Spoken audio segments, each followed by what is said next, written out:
बहुत ही fascinating story के बारे में अब आपको बताते हैं।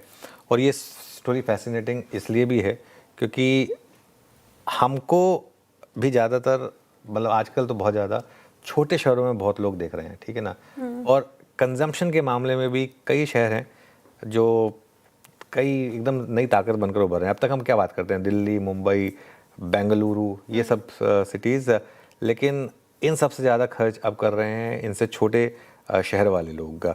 और आशीष के पास ये डेटा है जो कंपाइल किया आशीष ने। आशीष बताइए स्टडी। सर एक सर्वे हुआ और बहुत इंटरेस्टिंग डेटा यहाँ पर निकल कर आया। वैसे तो क्या हम दिल्ली मुंबई वालों को लगता है कि हर बात में हम ही आगे, हमसे आगे कोई है नहीं, लेकिन ये जो सर्वे किया गया इससे पता चला कि दिल्ली मुंबई आप छोड़िए, बेंगलुरु भी काफ़ी पीछे है। मैं बात कर रहा हूँ खर्च की, यानी हाउस होल्ड स्पेंडिंग की, और इसका बहुत ही इंटरेस्टिंग डेटा निकल कर आया। हालांकि चंडीगढ़ को एक छोटा शहर कहना थोड़ा सा गलत होगा, लेकिन फिर भी आप देखें तो सबसे ज़्यादा हाउस होल्ड जो एक्सपेंडिचर है ये चंडीगढ़ में होता है, तकरीबन 19 लाख सालाना का ऑन एन एवरेज यहाँ पर देखने को मिलता है। अच्छा, अब आपको लग रहा होगा कि दिल्ली मुंबई तो दूसरे तीसरे नंबर पर ही होंगे, बिल्कुल भी नहीं है। बेंगलुरु 6th नंबर पर है, दिल्ली 8वें पर, और मुंबई जिसे फाइनेंशियल कैपिटल कहा जाता है वहाँ पर आप देखिए तो सीधे 12वें स्थान पर, यानी इतना पीछे है। इनफैक्ट अगर आप हाउस होल्ड इनकम की बात करें तो यहाँ पर बेंगलुरु और चंडीगढ़ ये पहले और दूसरे पायदान पर है।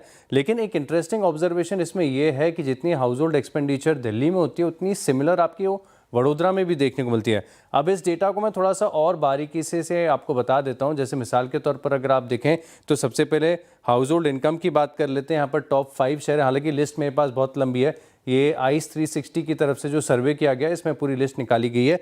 तो पहले पायदान पर आपको नजर आएगा बैंगलोर, दूसरे पर चंडीगढ़, तीसरे पर दिल्ली, फिर वडोदरा और मुंबई। ये मैं हाउस होल्ड इनकम की बात कर रहा हूँ, जहाँ पर आप देख सकते हैं कि 24 से लेकर 28 लाख सालाना की इनकम आपको नज़र आ रही है। और इसमें भी मुंबई आप देखिए कि 5वें स्थान पर है और दिल्ली है तीसरे स्थान पर। लेकिन इंटरेस्टिंग बात ये होती है और स्टोरी यही है कि जो छोटे शहर है ना जमकर खर्चा करते हैं। कुछ समय पहले एक और सर्वे किया गया था, वहाँ पर पता चले जितने भी लग्जरी प्रोडक्ट्स हैं, जैसे मिसाल के तौर पर लुई विटॉन जैसे ब्रांड्स हैं, इनका भी चलन आप देखें कि छोटे शहरों में लगातार देखने को मिल रहा है।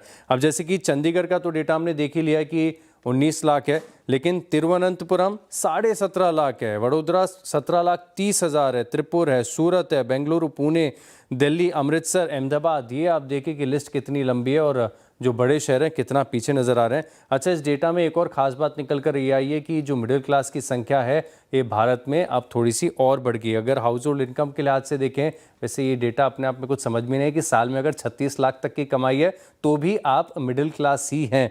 और ऐसे में इनकी जो संख्या है पिछले 10 साल में पहले 29% की भागीदारी थी, अब इनकी भागीदारी बढ़कर तकरीबन 53% होगी। लेकिन बड़ा टेकअवे ये है कि छोटे शहर जो हैं वो जमकर बड़ा खर्च करते हैं। बिल्कुल, बहुत अच्छा डेटा है ये। इसमें बस एक चीज़ मैं ऐड करूँगा कि अब जैसे मुंबई है, मुंबई में क्या है ना, हाउस होल्ड में ज़्यादातर हाउस होल्ड में हस्बैंड वाइफ ही होते हैं।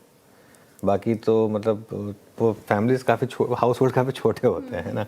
बाकी जो छोटे शहर होते हैं उसमें ज़्यादातर काफ़ी फैमिलीज साथ में रहती हैं। आई थिंक तो उसका एक फ़र्क होता होगा।